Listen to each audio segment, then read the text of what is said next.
يهنيك انا هسيب لك البلد كله وامشي. هيزعق مع مين المدلدل ده؟ ما فيش غير امه، النهار كله يناكف في امه المعفن اللي الناس هتتمنى تراب رجليه. طب يا مدلدل والله وقعتك حلبه معاي. عارفك انا ايه ده خلتها عيش التراب. هزعك مين يا؟ ايه؟ ها؟ لا مش بزعك في حد انا. ها؟ مش بزعك في حد ابوي. هو انت معاك غير امك في البيت امال هتقول لها والله لا ربيكي يتربى مين يا؟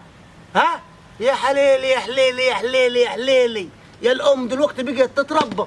يا حليلي يا حليلي يا عيني يا عيني على الشباب المدلدل. هي فيه ها؟ هي فيه. هزعك في امك يا؟ لا ما زعقتش، انا زعقت في الباب. ها؟ انا زعقت في الباب. هو الباب هيرد عليك عشان يزعق فيه؟ هزعك في امك يا؟ طب ما هي مش عايز تخطب لي يا عم. ها؟ ايه اعمل لي انا؟ لا مش لما تكمل تطلع لك بطاقه من دلوقتي عايز تخطب وتتجندل. طب هي لو شايفه فيها مصلحه عليك مش كان خطبت لك؟ ها؟ ريتها كان عفزت عليك يا اخي، على انما لو جابت شعب مكانك كان قضى الغرض، كان شعل التليفون. يا ابويا جوزنا سيب لي البيت وامشي انا، وانا ماشي انا ماشي ثانيات يا ابوي خلاص يا ابوي خلاص والله خلاص ثانيات ما قلنا الواحد يتكلم بعشوات ياد. الام ما يزعقش فيها ياد لو غضبت عليك الله يخرب بيتك بيت ابوك مش هتكسب ولا هتربح يا مدلدل. حسك جاي في اخر الشارع كل ما امك تقول لك لا انا هاجي جرس الدين وتقعد تتفضفض الام يزعقوا فيها. ها؟ مش يزعقوا فيها، مش المفروض تفهم اخوي. انت وتعيش لي العيشه اللي انا عايز اعيشها وتخطب له كده يعني تراعيني.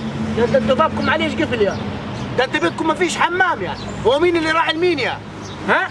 مين اللي راعي المين؟ انت اللي تراعي ليه؟ عشان تدعي لك وتمشي معاك ولا تقعد تهبش وتزعق وتقول لي واحده ثانيه.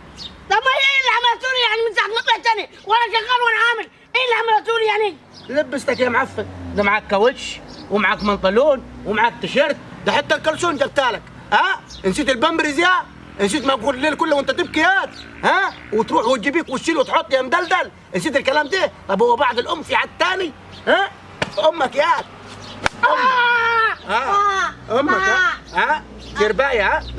ده انا هتكلم لك امين شرطه مش هزعق بقى الكلام ده. لو هتكلم خطيبتك يا مدلدل مش هتعمل ذكر عليها وتزعق الزعيق ده. امك يا امك خش جوه. لا انا ماشي مش عايز اقعد. خش جوه حب على راسها.